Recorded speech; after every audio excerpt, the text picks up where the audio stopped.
Hey, welcome back, boys and girls, for another episode of Business and Life Stories with James and Mike. James is phoning in from New Zealand as usual, Middle Earth, the place we'd all love to be. And he may notice a little lag in his audio, so we'll just work with that, you know, international software and such.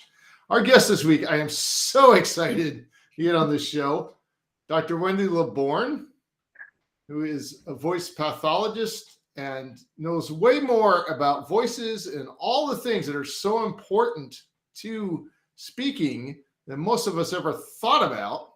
I first found out about Wendy from watching her TEDx talk on YouTube, which there's a link to that down below the video. Definitely go watch it. Welcome, Wendy. Thank you, Mike, for having me. I'm so excited to be here. And, talking about voice and communication are my favorite topics. So, what really appealed and why James and I are so very excited to have you on the show is this idea of your voice is your brand. Mm-hmm. And it's one of those things like when Isaac Newton discovered gravity. It's like it was there all the time, but it took someone actually sciencey to come out and say it out loud. So I'm glad you did. And the more I've thought about this and paid attention to speakers I really enjoy, it's like their voices are all very unique and they've obviously all had some kind of training.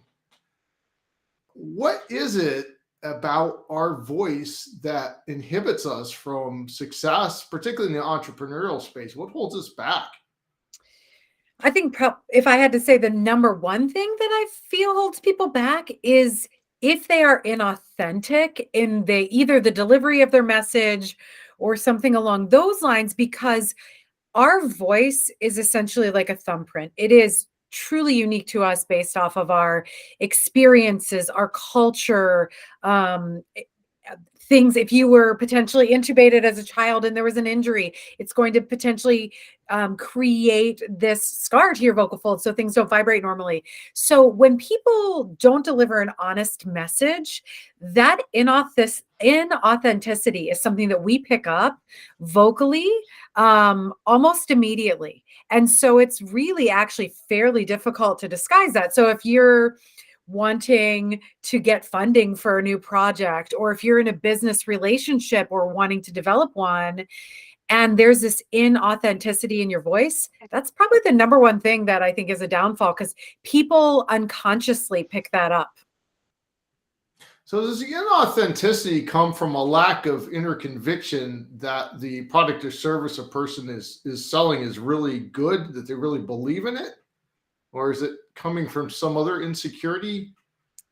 It can be any or all of the above, or just flat out maybe sometimes not telling the truth or the whole truth about their product or their service or things along those lines. So sometimes it can just be we don't disguise lies very well in what we do in our voices.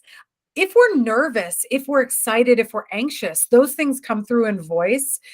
Both by inflection, by rate of speech, intonation patterns.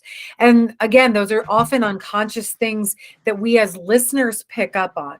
So I think sometimes in business, and I find this to be true, unfortunately, sometimes often with women, and it gets misconstrued, is that when women or men, either one, get passionate about a topic, oftentimes that gets misconstrued as being overly emotional. So things like speeding up really fast and talking about this really because they're super excited about all of this.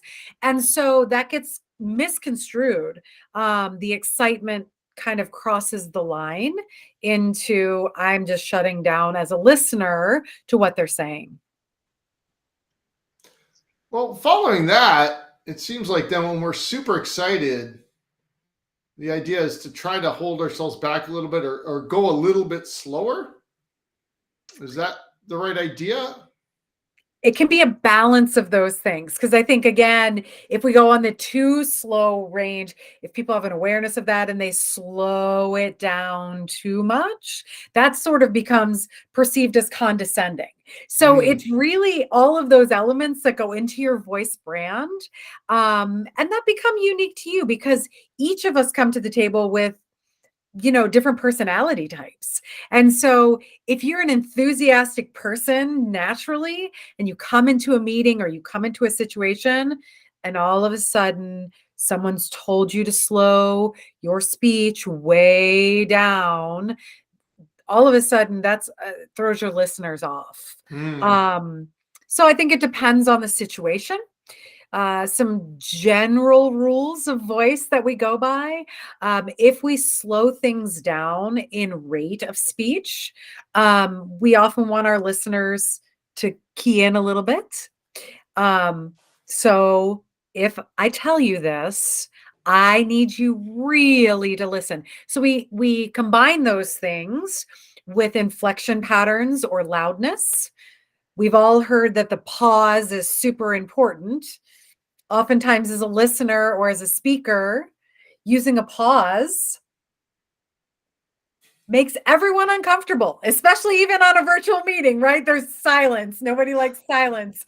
And so if you start to lose an audience, or if you start to lose a listener, if you stop talking, 9 times out of 10, they're going to look up at you.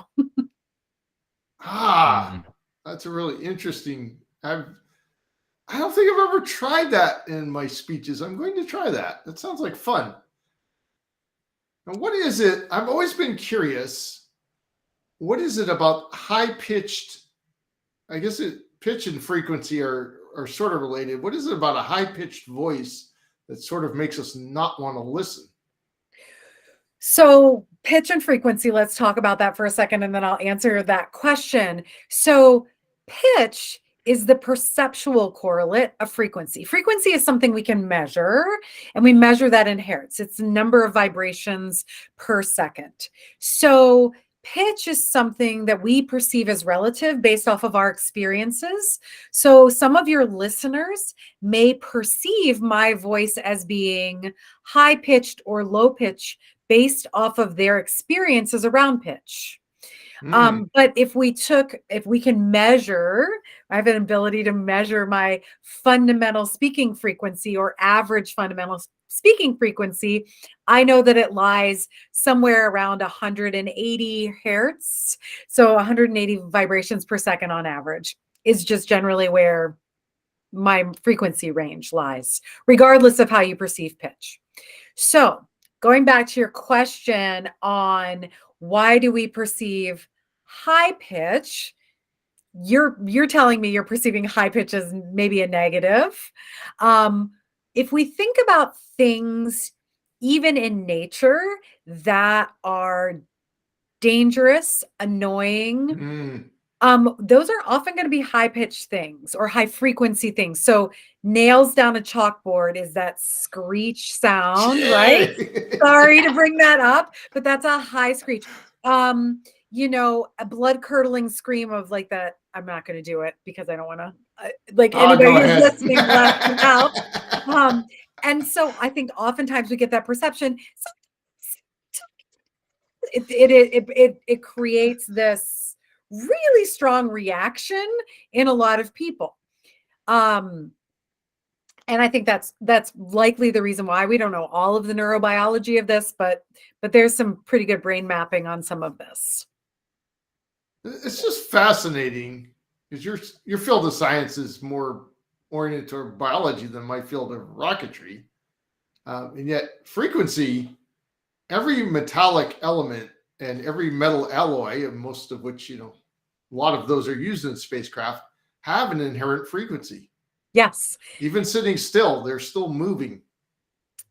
And it's something we measure. And it's just so fascinating to hear someone that's applied this to, human beings.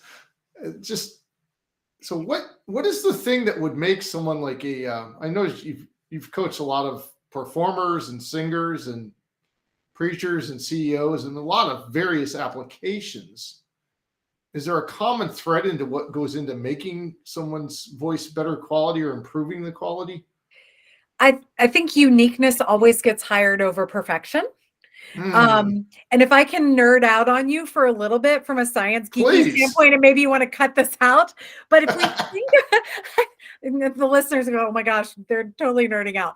So if we think about it this way, from a physics perspective and from a sound production perspective, so the vocal folds, which I actually have my model larynx here. So the vocal folds actually sit way inside of here and they vibrate. I know, right? It just happens to be sitting on my desk. The vocal folds vibrate generally at a specific frequency, depending on where you are. So I'm pointing to my piano that no one can see behind me. So different frequencies on the piano. So if I do like E, we can measure that and see what that is. So sound waves come out and we're compressing and rarefacting that air as it comes through the vocal tract. So the distance between my vocal cords and my lips have an almost infinite number of smaller tubes. And if you know about the physics and resonating properties of tubes, that each of those tubes have their own resonating frequency.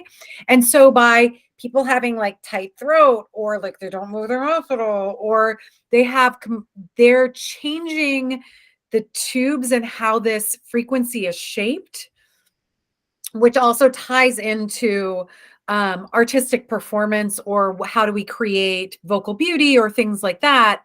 First, I'll say beauty is in the eye of the beholder. So if you and I looked at the same painting, we might perceive it very differently. And one of us might think it's beautiful and the other one might think it's ugly. And that doesn't mean the painting has changed or that anything's different. So going back to artistic beauty or pleasing voices or not pleasing voices, so much of the sound that we perceive and that we like is shaped by the filter system.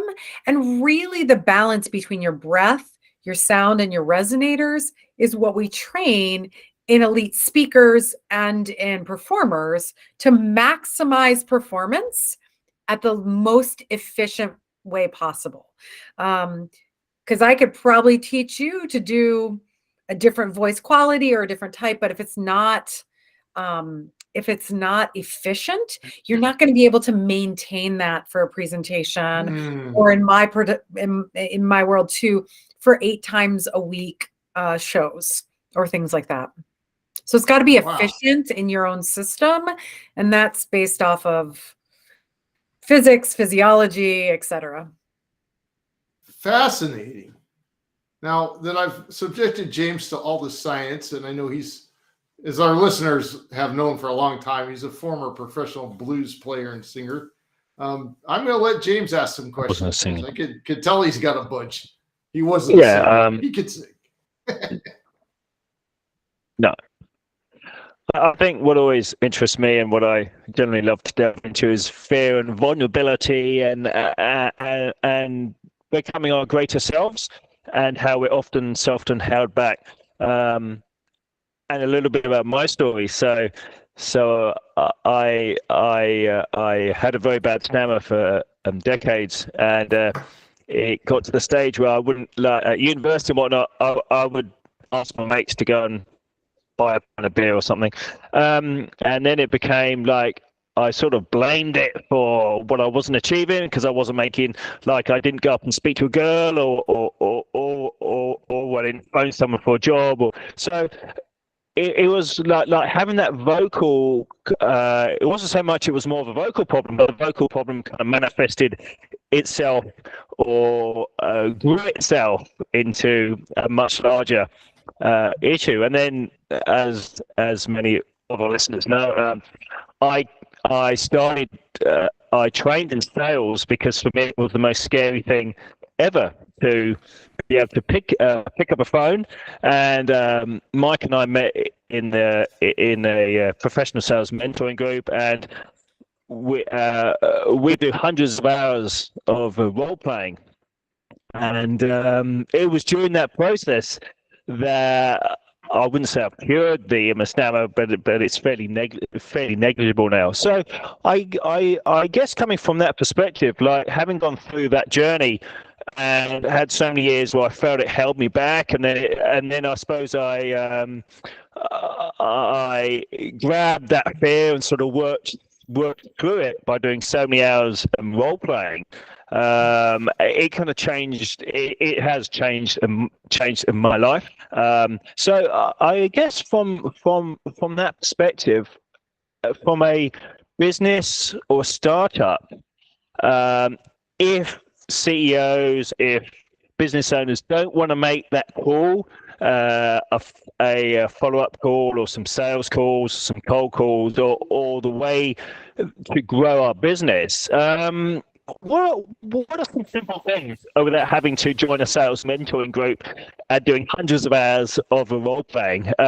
Where are some simple tips where if we're not feeling that confident about how people might perceive, or we're not feeling confident about how we might talk to people because of an insecurity about our voice? Have you got a few simple tips, a few hacks, a few things, or a few exercises, perhaps, which business owners could do, and so they can jump on the phones, or they can present at say a funding meeting? Great question. Thank you for sharing your story and being vulnerable in that, because it's really hard. As having been a speech pathologist slash my specialty area is voice, but dealing with, you call it a stammer. We're not allowed to call that here in the US. We call it a fluency disorder. So not having the fluency. So just to be politically correct in the US and within my profession, I'll just tell you what we call it, a fluency disorder. And that's so kind of hard for me to say. Our voice is so much our calling card. It's also how we define ourselves, right? I think most of us look in the mirror physically, and we see all of our own flaws, right? We don't see the good things that people see. We see the wrinkles. We see, oh my gosh, is that a gray hair? Whatever it might be. But when people, if somebody were to ask them about me, that's maybe not the first thing they're going to notice. They might say, oh my gosh, I loved your lipstick, or oh, she had great earrings. They don't notice these things that I'm seeing and I'm focusing on in the mirror. So from a voice perspective, we do the same thing. Most people I know hate listening to recordings of their voices. They do not like to listen to what they sound like. That is not how they perceive themselves. And then they listen to it.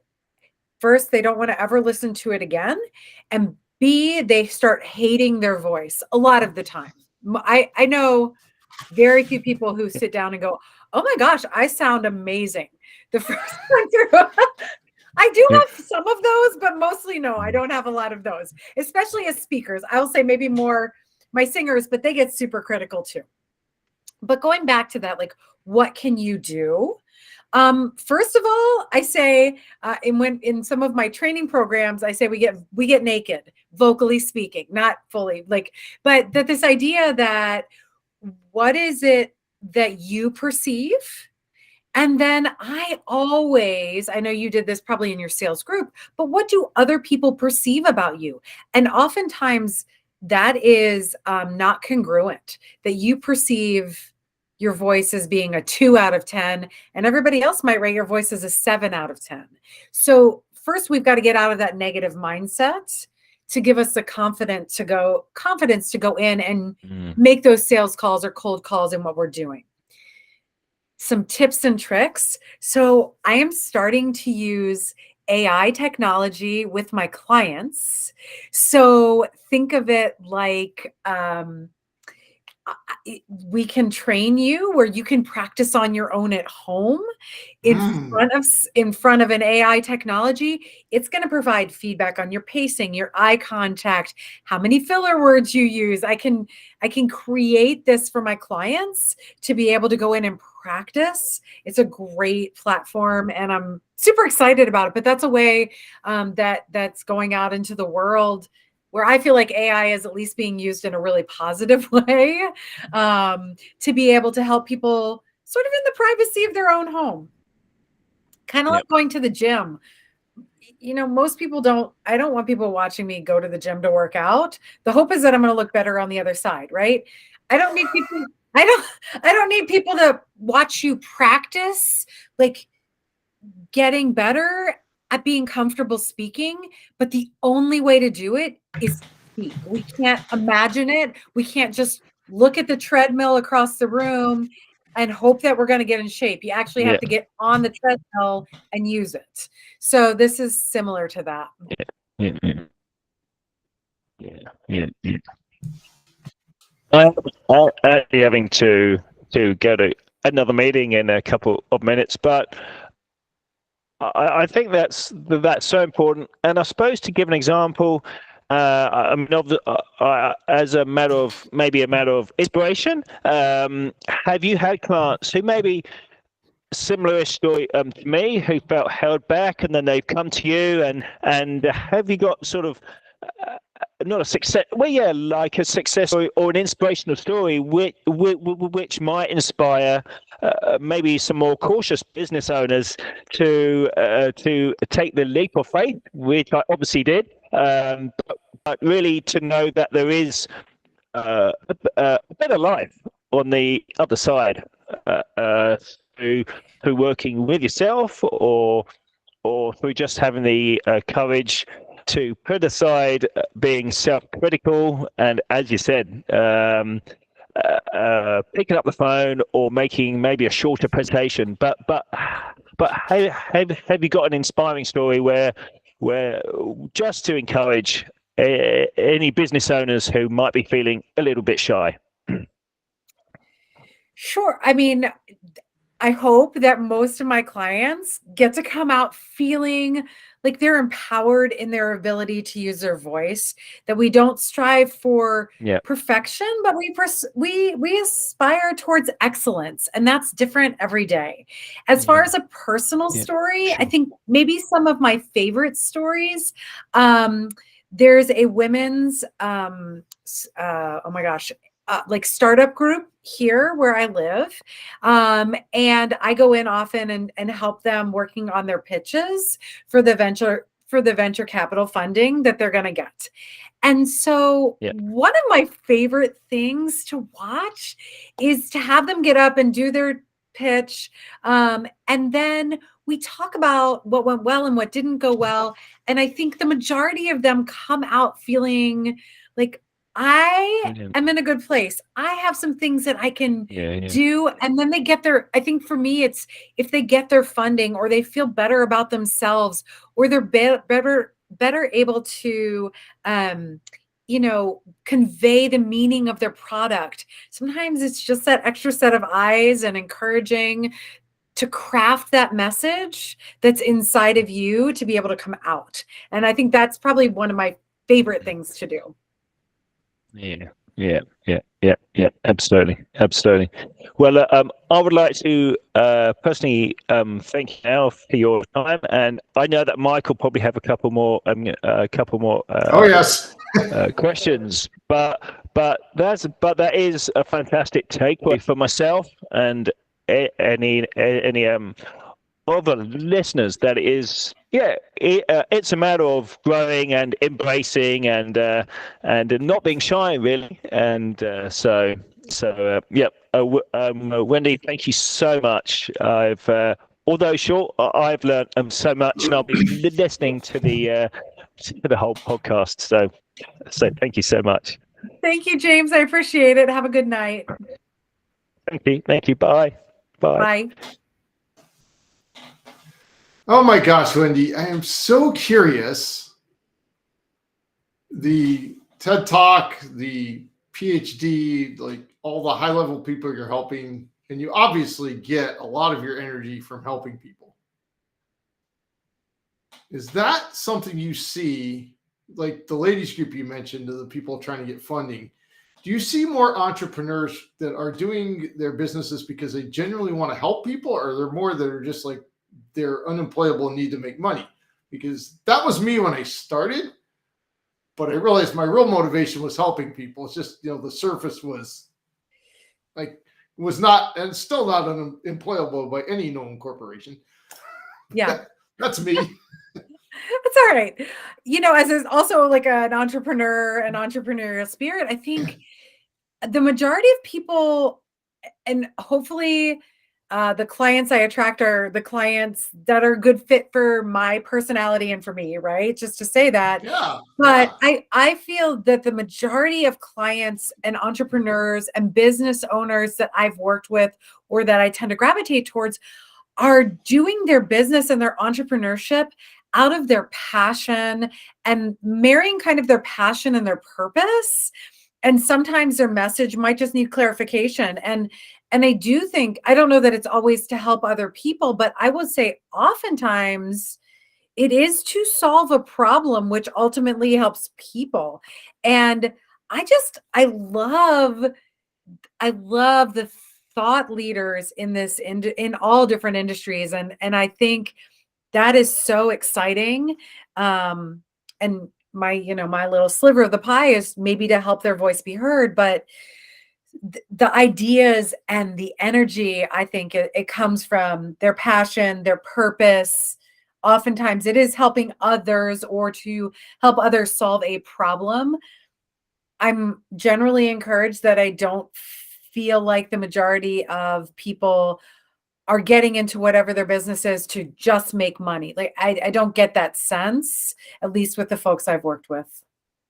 And really, this is our second conversation, and I think it's really become obvious to me that a person who is solely motivated by money would. It's like I don't think they could receive what you teach, and I think that's good, honestly. So I'm very curious, particularly in the area of extemporaneous speaking. Why has this weird trend of up-talking developed? Where in the world did that come from? I mean that part where people put a question at the end of every statement. Yes. Or I should say there's no actual statements. It's just a series of questions. Which I'm not. Yes, I know exactly what you're talking about. Why? Why is that going on? I wish I had a totally clear answer on that, but it probably stems, and I would have to do a little deeper dive into the literature to see if I could find the, evolution of up talking. We see it a lot. I know growing up on the East Coast in central Pennsylvania, in particular, some of that is dialectical, where everything ends up in a question. And so like, hey, do you want to go to the grocery store? And it's kind of, or hey, I need to order a latte. And that's not actually a question, that's a statement. So when we go up and pitch at the end, it makes us sound uncertain a lot of times. I think a lot of it has almost become dialectical. If we go back we'll go back way in time, but Valley Girl talking, when we heard all the likes on this, I suspect in part it might have started around that time, but I'm not 100% sure. So don't quote me on that one. I like that theory, though, that these are the daughters of the Valley Girls. I could work with that. We do know it exists in that style of speaking. We're like, oh my God, I can totally believe that happened, right? We get that all the time. So we have some of that. Yeah, I think Frank Zappa pretty well put the nail in that coffin with his song. Yes. That was so funny. I'm so glad you were with us tonight. It's my pleasure. Obviously, down below, there'll be links for how people can get a hold of you. Mm-hmm. Do you have any particular last few minutes of advice for business owners and startups on things they should be thinking about their building their unique voice or their voice being their brand? And then how would they get started with you? Sure. So let me answer the first part of that. I think if I could say, people talk about the brand, the voice of the company or the voice brand. So when I talk about voice brand, sometimes it gets a little confusing. I'm actually talking about the actual physical voice, not the voice brand. So when you think about your messaging, and as a speaker or as a leader, as a business leader or as an entrepreneur, we need to make sure that you don't have this huge, big, amazing, robust brand. And then when people hear you speak about your company, you're talking this little messy voice. It's not going to be congruent with what you're doing. And that's not bad or wrong.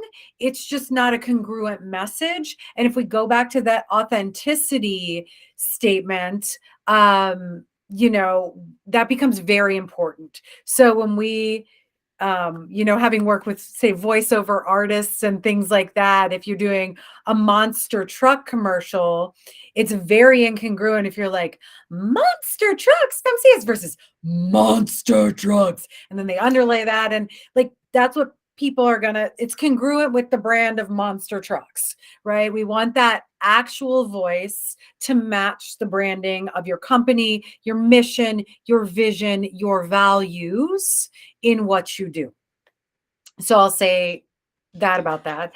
And that's different for each of us. There's not one size fits all in what we do. And that's why sometimes working with a communication or voice coach, which is different. I'm not training you to be a professional singer. I'm hopefully training you to maximize your voice to meet your brand and your vocal vision. How do you want to be perceived, and how are you actually perceived? So if we were to work together, if anybody wanted to reach out on those metrics, I do, let me start that again. If you clearly nobody's going to hire me now. I can't even speak, right? I do communication quotient training with individuals, teams, and companies, where I will help people assess what type of communication style they prefer. So think a DISC assessment, but it's really based around communication. And it generally also gives a 360-degree view, because you will rate yourself, and then I have others rate you and how you communicate. Within that, I also do a set of voice biometric profiling, where I do have you send me a sound sample, and we can analyze, we meaning me, can analyze your voice and say, okay, this is the normative data that we know to be perceived in these parameters. How do you want to be perceived? How do we maximize your voice to meet those goals? And think of me as a professional athlete trainer. When you go to the gym and you hire a personal trainer, you say, these are my fitness goals. And your personal trainer says, okay, this is what you need to do to get to this place. We always want to make sure those goals are realistic. All of us can improve our physical fitness. All of us can improve our voices. Most of us are not going to be professional athletes.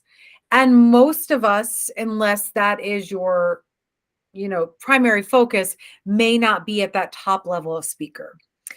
I will also say that it is, although I will often ask people who some of their favorite speakers are, just to get an idea of who they like listening to, I never want people to come away or have goals of, I want to sound like Oprah Winfrey. I want to sound like James Earl Jones, because oftentimes that's unrealistic for that individual. What I hope to work with my clients on is ensuring that their voice is maximized for who they are and what they want to do, and that their message is delivered and heard appropriately.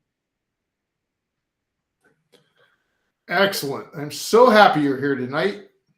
We will obviously be extending an invitation for you to come back, so please say yes. Thank you. It was my pleasure. All right, audience, write in, send your comments as usual. We read all of them. We answer most of them, and there will be lots of info below on how to get a hold of Dr. Wendy, and you should definitely do that. Thanks for being here. Thank you for having me.